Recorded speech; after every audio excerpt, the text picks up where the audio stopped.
Good afternoon and welcome to Midday Live from our studios here at Adesawe Kanda, Accra. I am Wendy Lai. The headlines for this afternoon.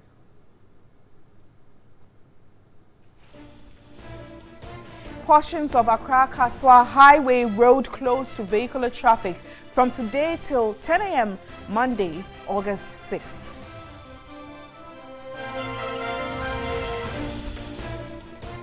Teachers of Al-Hidayah Islamic Primary School in the Shanti region threaten to close down the school if immediate steps are not taken to reconstruct the dilapidated classroom block.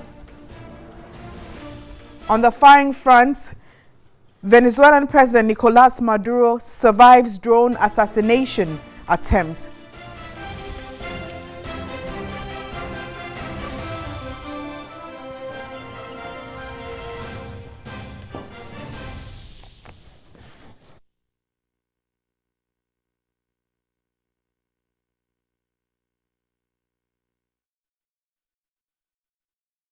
Got details of these stories and many more lined up. Let's start with one of our headline stories now. Portions of the Accra-Kaswa Highway Road will be closed to vehicular traffic on Sunday, August 5, which is today, from 10 p.m. till 10 a.m. Monday, August 6. This is to allow for the asphalting of sections of the Malam Junction Road that were cut through during the construction of the drain. Here's a report by Selom Amanya. Part of the Malam Junction Road was closed to traffic from April 30, 2018 for major drainage work on the 500-meter double-cell culvert, which formed part of the Greater Accra Metropolitan Area Gamma Sanitation and Water Project. This was to reduce the perennial flooding on that stretch. After completion in 50 days, however, the road had to be left to achieve the right compactness. Engineers say all is set for the asphalting to be done. This will, however, not be without inconvenience to motorists. The road from La Paz through Awushi traffic lights to Malam would be closed to vehicular traffic on Sunday, August 5 from 10 p.m. till 10 a.m. Monday, August 6. Coordinator of the Gamma Sanitation and Water Project, Engineer Georgia Sedu, noted during the period of the closure, traffic flow from the La Paz area will be diverted to one of the lanes on the Kaneshi-Kaswa section of the road. August, which is a Wednesday, next week Wednesday, 10 p.m. to 10 a.m. on the 9th, we will close the Kaswa, the Kaneshi-Kaswa stretch. And then on the Saturday, which is 11th August, to Sunday, 10 p.m. to 10 a.m. we will close the Kaswa Kaneshi stretch. We are only closing it on the days that we are laying the asphalt. The asphalting, which will be done in 3 phases, will be completed by Sunday, August 12. He cautioned residents of flood-prone areas around Malam to stay away from the site. We urge people living around that area that they should desist and move away. Other than that, if they have any problem, it is they who have brought those problems onto themselves. We are wished to advise that people should not be settling in those areas where we've cleared them and given them compensations to allow the water to flow. Safety officers as well as police MTTD officers will be deployed to help pedestrians and motorists. Drivers are also cautioned to adhere to arrangements for safety. And away from that story to education now, and teachers of the Al-Hidayah Islamic Primary School in the Trimamponya district of the Shanti region are threatening to close down the school if authorities do not take immediate steps to reconstruct the dilapidated classroom block in the school. Now, a portion of the block has caved in, whilst other parts have developed serious cracks, threatening the lives of both pupils and teachers. Here's a report by Ibrahim Abubakar. Established in 2003 as a private school, the Al-Hidayah School was a sigh of relief to both parents and pupils in Chemchemso and other surrounding communities. Prior to the establishment of the school, school children had to trek about 8 kilometers daily to Kotokom to access basic education. Most children within the age bracket of 5 to 10 years were discouraged from traveling long kilometers to access education. The community therefore put up these structures to serve as classrooms in the quest to provide education for their wards. In 2008, the school was adopted by government but has since not witnessed any upgrade. Classroom blocks are in a deplorable state, making it not suitable for effective teaching and learning. Portions of the classroom block collapsed and injured 2 pupils last year. Parts of the walls have developed serious cracks and the roofs leak badly anytime it rains, interrupting academic activities. Headmaster of the school, Jiewu Amen, said the situation is life-threatening. When we come to class, looking at the building, the children, and immediately it rains, we have to go home. And what we come here to do is all nothing. He hinted of their intention to close down the school should authorities fail to act immediately on the state of the classroom block. We were in the classroom when we heard a child crying. We came out to find out that one of the block part fell on his leg. And actually, we even tried closing down the school because looking at the structures here, it's not good at all. And doesn't, even give the teachers the audacity to teach. Out of a total of 6 teachers, only 3 are trained teachers because the teachers refused postings to the school. The PTA chairman of the school, Robert Dawuni, was worried parents had tried their best to maintain the school, but government is still not forthcoming with any assistance. The whole school is falling apart. We started rebuilding it and we received promises from the government to help. But till date, we haven't seen anything from them. Basic education is free and compulsory in Ghana, but some primary school pupils in rural parts of the country continue to learn in deplorable classroom blocks. Now, still on education, but away from the Ashanti region, the Chito Awudome Methodist Junior High School in the Volta region is in a deplorable state. Robert Abilba reports years of neglect has left the oldest school in the area in a state of despair. The Chito Methodist Junior High School, established in 1953 by missionaries to address the formal educational needs of the people, is yet to be given any major facelift. The roofs and ceiling leak, while the walls and floors are in complete state of disrepair. Teachers, for lack of a common room, have to sit under the shade of trees. Student enrollment, however, continues to increase. A self-help initiative undertaken by the teachers and students is also in a poor state. In spite of these challenges, the school continues to perform creditably at the Basic Education Certificate Examinations (BEC). The assemblyman for Chito Anyigbe electoral area, Noble Maoli Kou, appealed for urgent intervention to help prevent any disaster. Meanwhile, GASEM has begun constructing an ICT center for the community following an earlier appeal. Away from education, over 2,500 traders within the La Nkwantanan Madina municipality of the Greater Accra region have been relocated to the Red Coal markets. This follows a decongestion exercise to get traders off pavements and other unapproved places. The decongestion exercise by the Assembly forms part of efforts to rid hawkers and traders off pavement and other unapproved places within the municipality. The exercise also seeks to make vehicular and pedestrian movement safer. Over 2,500 traders have been relocated to the Red Coal market in Medina. All those spaces were still being allocated to traders. Some had begun conducting brisk business in temporary sheds. Although the traders claim business has been slow, they are hopeful business would catch up in subsequent days. Yes, I'm penny for man penny for say, oh my inside, yeah, I'm more quan on. I'm on country, I'm inside. Some traders are still reluctant to move here. The Assembly Task Force should ensure they move traders from the streets. A new market, your my baby, my idea had a problem being a higher come fine. We are grateful to the Assembly for the relocation. All those conducting business in unapproved places should be moved here. ina mla ne ndi dwa na ha fine. Ade ha kama pa ba na ya de so ma baby kama fine. The traders entreated the authorities to make the market more conducive to boost their business. After the security, we need gate. They should come and close the gate for us. And they should go and announce it for the people to come to the market and buy for us. We need more people, everybody, anywhere. Kaswatama, everywhere, everybody should come. Then the market should stand. The Municipal Director, Physical Planning of Faye, Kumi, spoke about measures put in place by the Assembly to sustain the exercise. We have a sustainability plan, and then we'll be carrying out enforcement.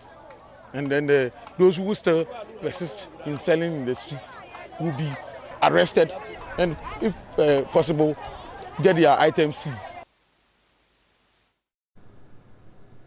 And every first Saturday of the month is observed as a National Sanitation Day, where Ghanaians spend time to clean their environs.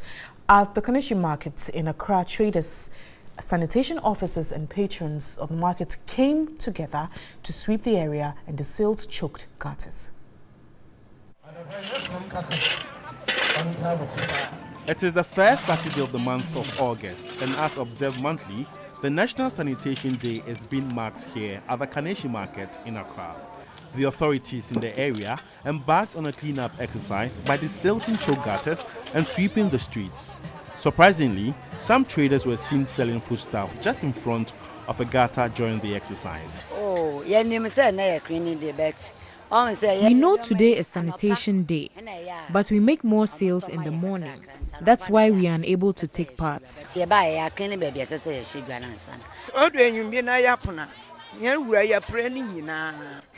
We clean the place up when we close in the evening. Maybe the residents dispose of their rubbish into the gutters. High life music legend Akose Japan was there to assist in the exercise. She urged pastors to preach sanitation in churches because cleanliness is next to godliness. We didn't even go for Miss Ghana to place second or third, but filth, we didn't even compete for it. We are seventh on filth. And we call ourselves Ghanaians, we should be proud of ourselves. We shouldn't leave everything for government. With me, every week I'm on grounds. Everybody here goes to church, and we have Muslims as well. Let us educate them about cleanliness, because Ghana is so dirty now.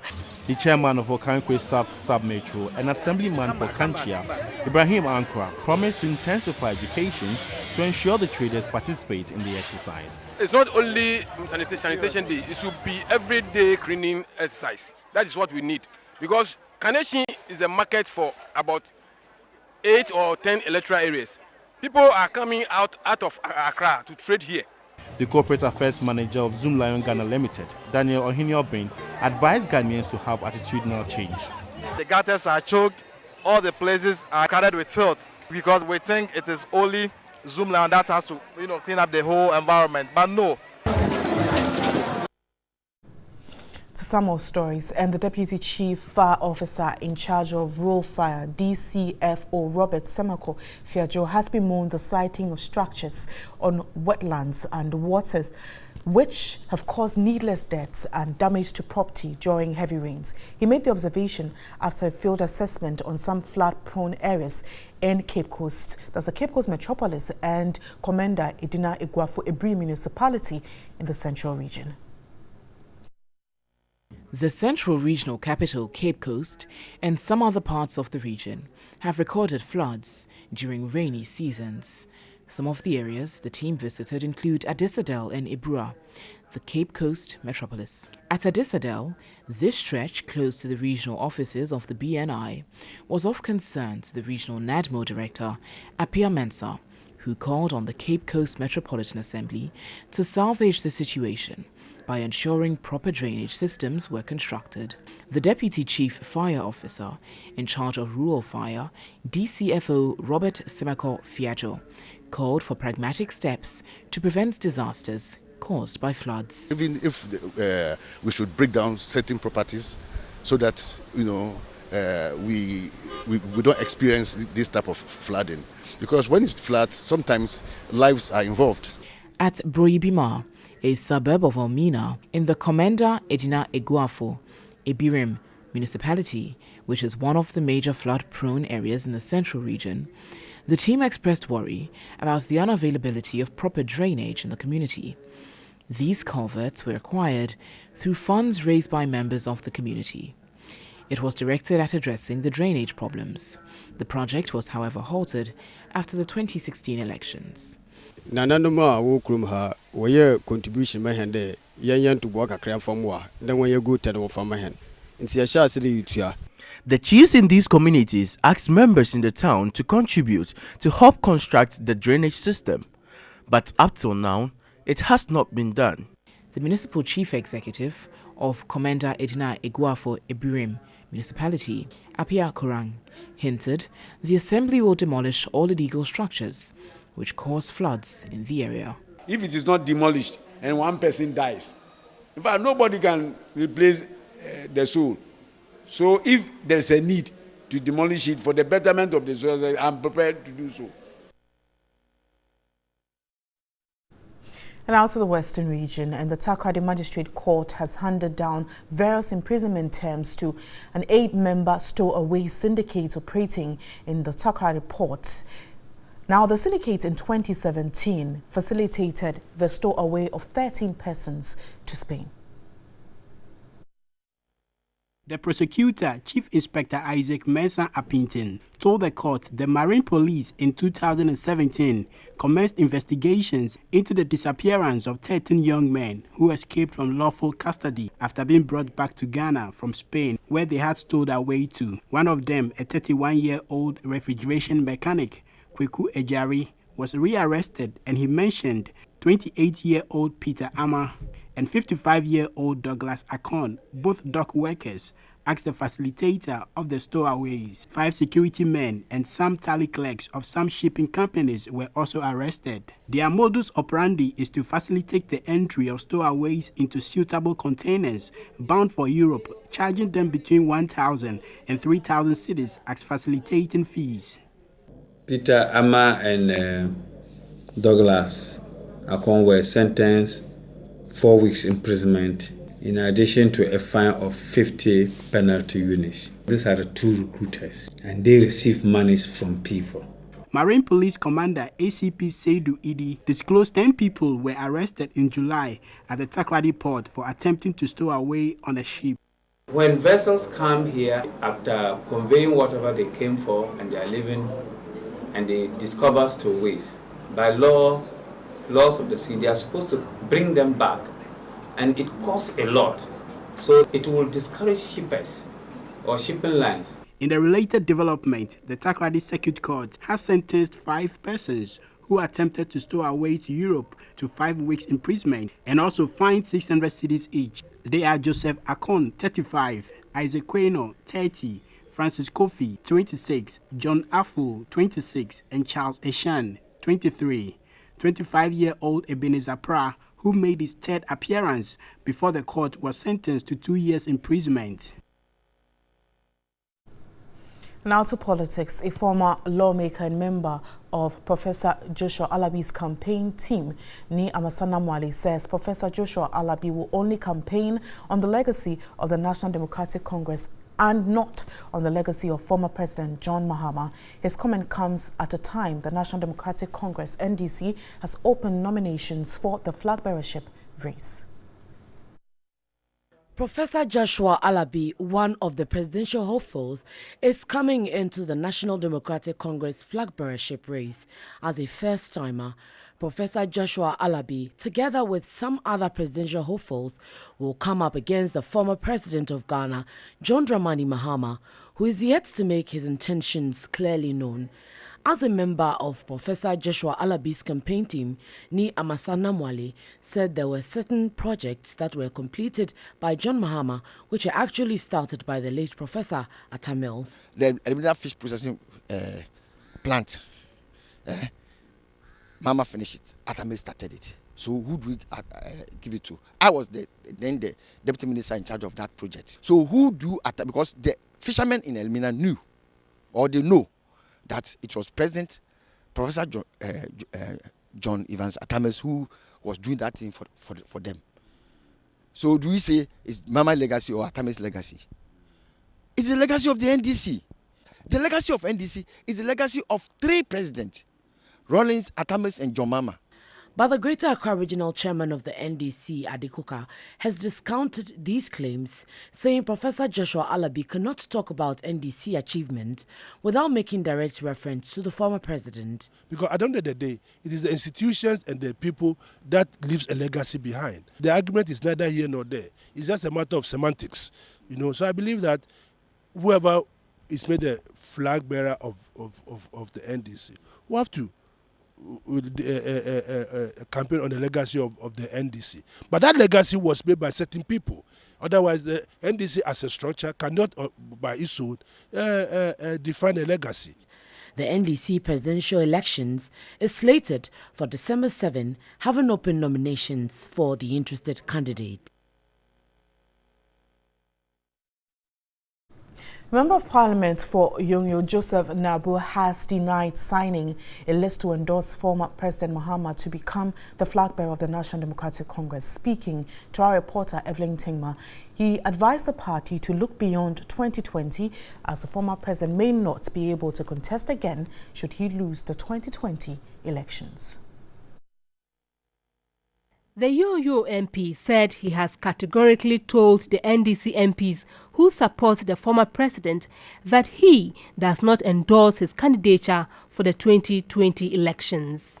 He said those MPs, realizing that they would not get the required number, resorted to the attendance sheet used to check absenteeism in Parliament after 3 p.m. Honorable John Jiravi, he brought the paper to me in this office that I should sign the paper. And I told them what paper is that?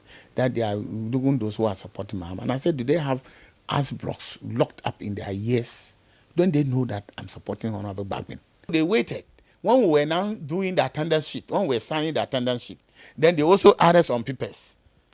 And you see, one MP might have gone to the washroom. She or he may come back.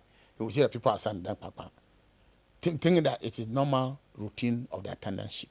So they hide under the attendance sheet signatures, and after that they took some of the sheet and just went and published that they've endorsed former President Mahama. Joseph Nabu, who has openly declared his support for Alban Bagbin, claimed the minority MPs who support John Mahama are only 26. He insisted the former president is his personal friend and he likes him, but had a problem with the people who surrounded him when the NDC was in power.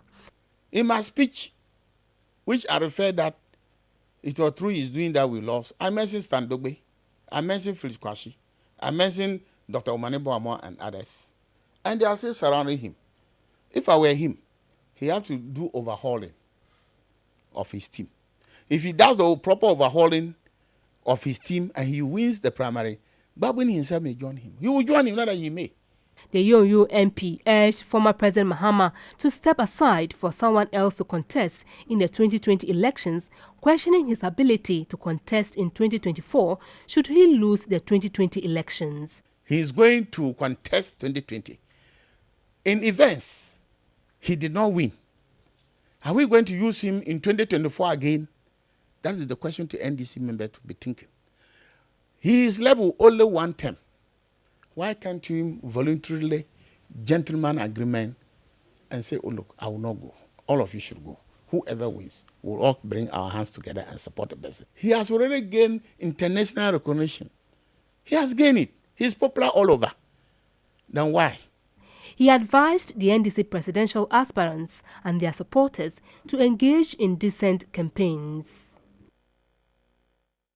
So staying with the NDC and the former National Health Insurance Authority Chief Executive, that Sylvester Mensah says he's the only candidate among the rest who can lead the party to win the 2020 presidential elections. He said all the names popping up in the NDC presidential race have no credentials and capabilities to unite the party from the grassroots level to the executive level. We can't just be in a hurry to inherit a party. We must be interested in growing the party to inherit it. And I think that the time has come for a new face, for a new voice, for a new passion, for a new strategy, for a new set of thoughts, for a new set of relationships, for a new vision. to lead the NDC and to lead this country like never before.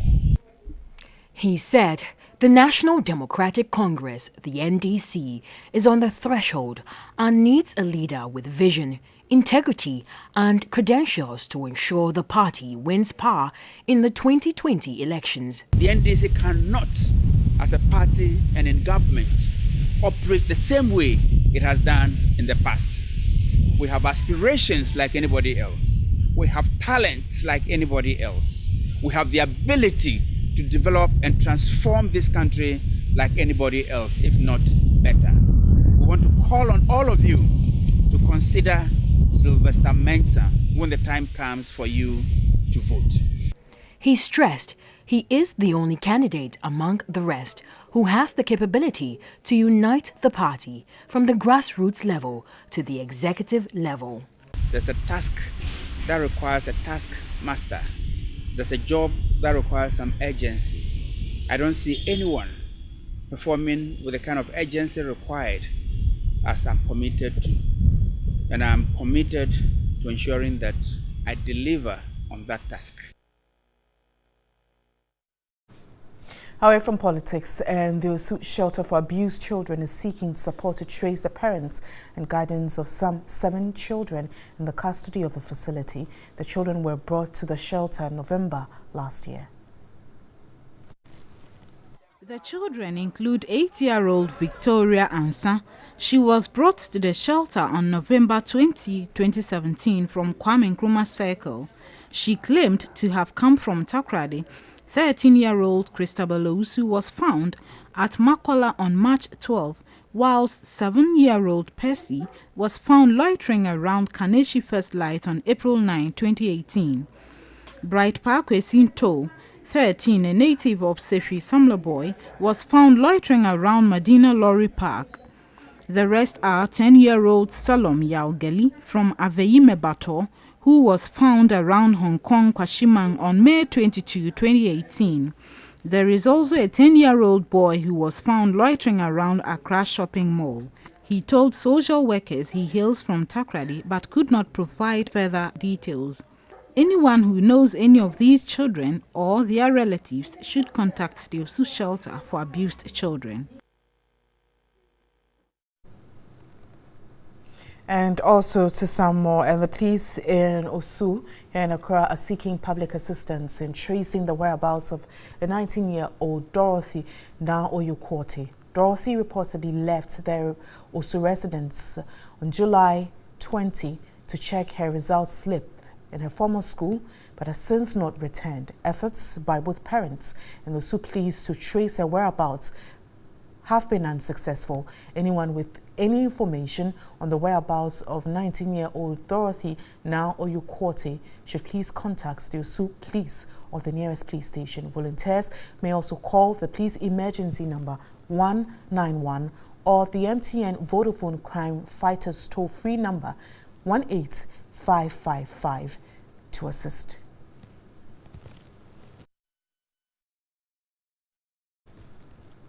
You're still watching Midday Live with me, Wendy Lai. We have more shortly. Do stay.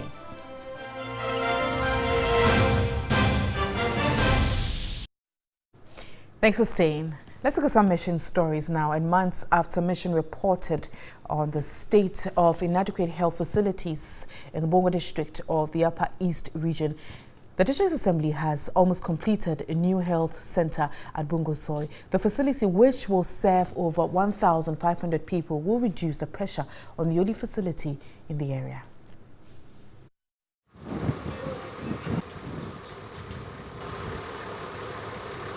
Healthcare delivery is difficult in the Bongo district. The Bongo district is made up of 43 health facilities. We have 1 district hospital, 36 CHIPS compounds, functioning CHIPS compounds, 1 private clinic, and 6 health centers. But this is inadequate, compelling many to engage in self-medication. The bad terrain is also a factor. In this particular location, we have what we call the Babibsi. These are people who treat people locally. they will not allow people to go to the hospital because of the distance. So they'll take advantage of the distance and detain them here and treat them locally, and sometimes it leads to them losing their lives. In Bongo Soin, the pressure on the Oli Health facility is a challenge. For over 10 years, residents have asked for a health center. Many letters were written to the assembly. We also share boundary with Burkina Faso, so there's pressure on that facility. The foreigners come, plus the number of people living in this entire Soin community. So there was the need to put out this facility to augment and release the pressure on that facility. Mission's advocacy with the assembly yielded positive results. The assembly saw the urgent need to put up a new health facility. Work started and it's almost complete. From the foundation, we went to the correct depth. The molding of the blocks was well cured. That's why you see the structure like that. So once you have the blocks well cured, the foundation well established, then whatever happens, definitely the structure would follow same. About 1,500 people in Bongo Soin will not have to travel far to access health care. The assembly says the District Directorate of Health is ready to take over the facility and post personnel here. The Health Directorate is happy services will get to the people.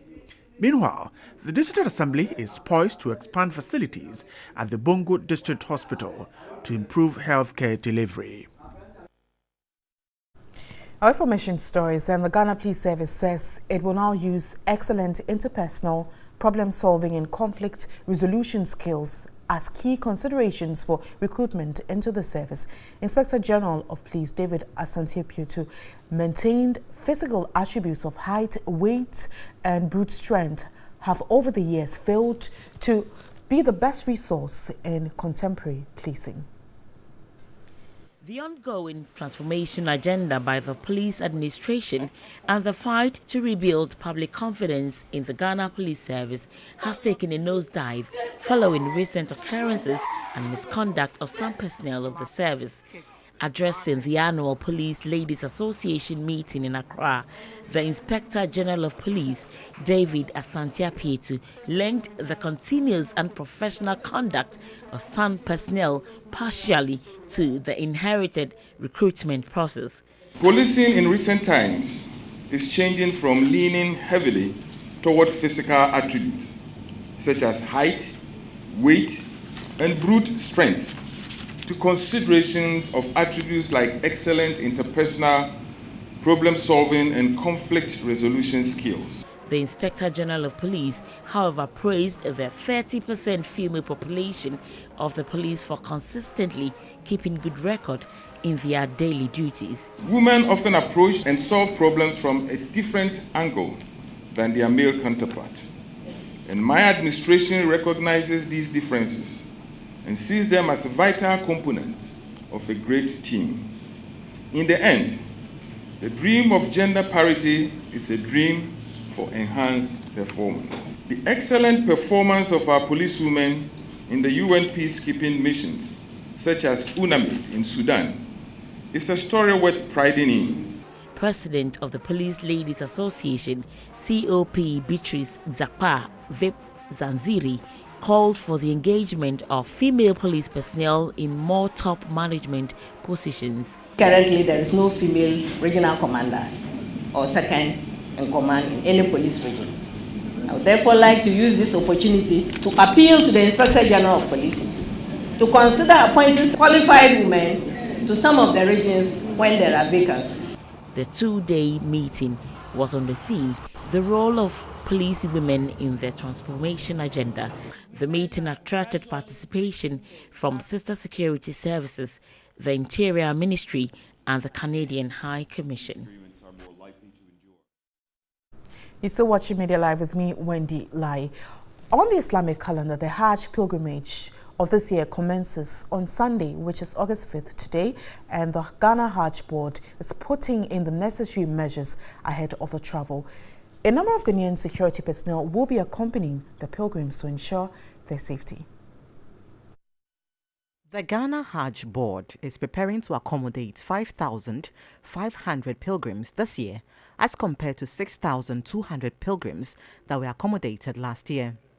Owing to debt and other problems encountered last year, the Hajj Board has reduced the number of travelers to make things comfortable for the pilgrims.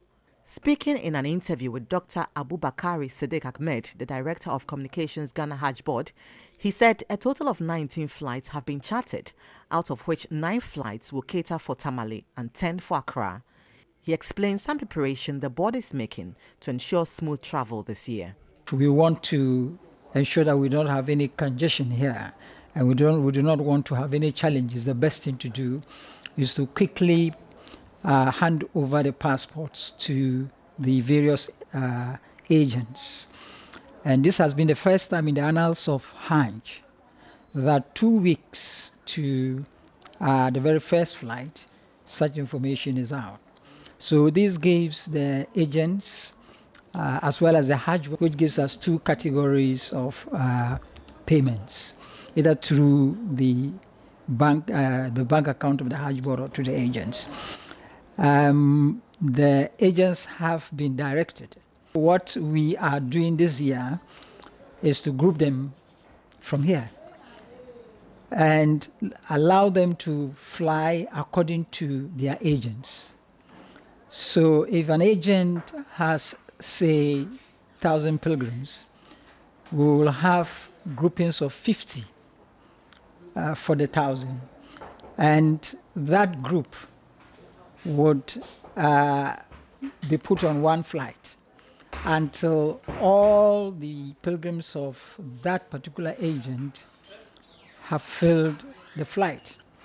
If there are extra, we will then move on to the next flight and then fill it to the point where we exhaust the pilgrims of that agent. We'll bring him on the Hajj in our subsequent bulletins. And let's look to healthcare now. And the Christian Health Association of Ghana has partnered with Farmer Access Group to set up a medical supply chain system which will enable digital procurement and management of medicines for quality healthcare delivery to the poor and needy in Ghana. The partnership was finalized through a memorandum of understanding which was signed in Accra. CHAG is a network organization which seeks to provide holistic, quality and compassionate healthcare to all, irrespective of socio-economic circumstance, especially targeting the poor, the needy and the marginalized located in distant and difficult-to-reach places. Farm Access Group, on the other hand, is a non-profit organization dedicated to making inclusive health markets work in Africa by developing innovative products and stimulating investments through partnership with the private sector and government institutions. Both parties, through a memorandum of understanding, are collaborating to improve access to quality healthcare by initiating a digitally supported supply chain for medicines. The executive director of CHAG, Peter Yeboah, stressed the need for the initiative in providing quality healthcare for the people of Ghana and Africa at large. There is a changing paradigm now in our health system. Suddenly, supply chain is now being viewed as a more strategic enabler of health system objectives than in the past. So we are in a changing paradigm, recognizing that indeed having a very functional health supply chain system is a pathway to strengthening any setup or even achieving universal health coverage. The Director for Advocating Program Development of Farm Access, Dr. Kwesi Boahin, highlighted the essence of the digital supply chain for CHAG, as well as quality health accessibility to the vulnerable Africans. If you look across Africa or the developing countries, 3.2 billion people suffer from malaria. And malaria is affecting 95 countries all over the world. They need effective medication to combat that. The irony is that if you come to Africa, people who take malaria medicines to get better about 120,000 of them die because they've taken medication. And they die from that because the medication is fake.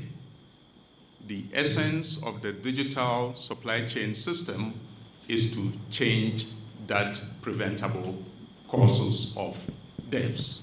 Together, CHAG and Farm Access Group commit to a continuous investment as a contribution to mending all links in the healthcare system. Next, we have sports with Yerinyan.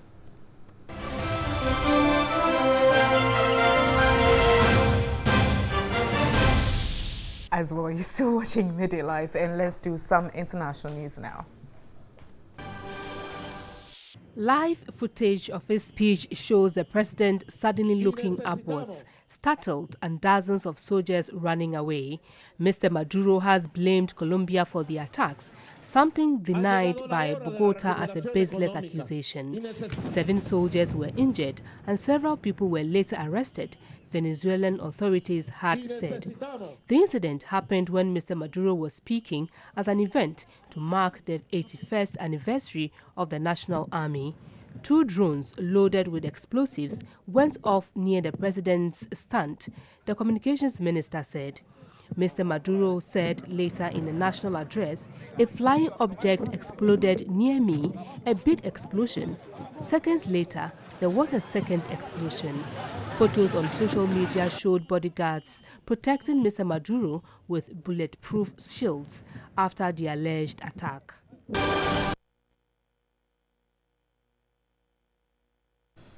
Now to entertainment, and the remains of high life legend Joel Aka has been laid to rest at Axim in the Western region. The burial service, which was held at Tema Community 11 Complex School Park, was attended by some very great musical and political personalities.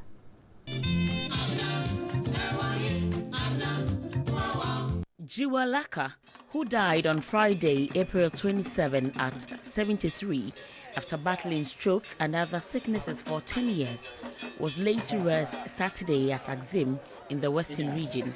He was laid in state on Friday at Community 11 Complex School Park, where friends and family paid their respects.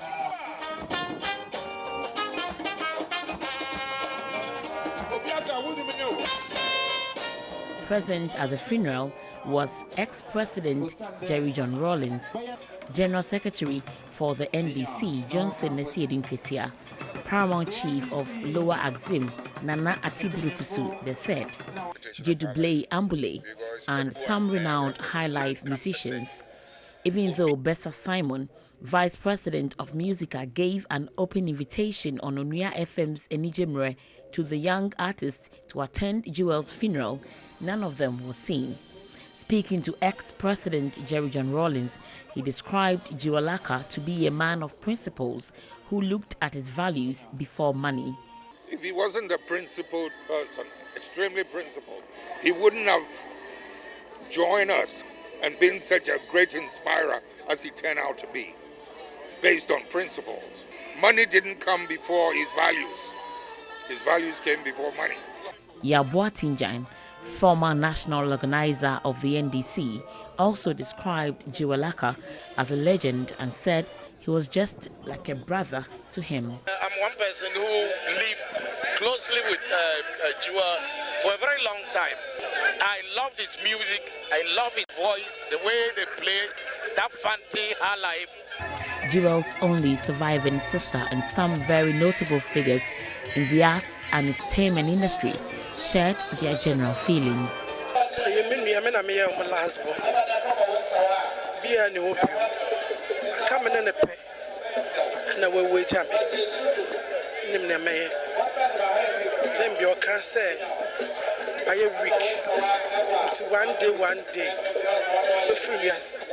Somebody of that stature, look at where we are. Here must be full with people because he has entertained people in their homes, in their cars, in their offices, and things like that. So that person that gave you that form of entertainment is no more. Your last respect, at least, you know, When I look around, I don't see the rappers, the yo-yos. I don't see them here.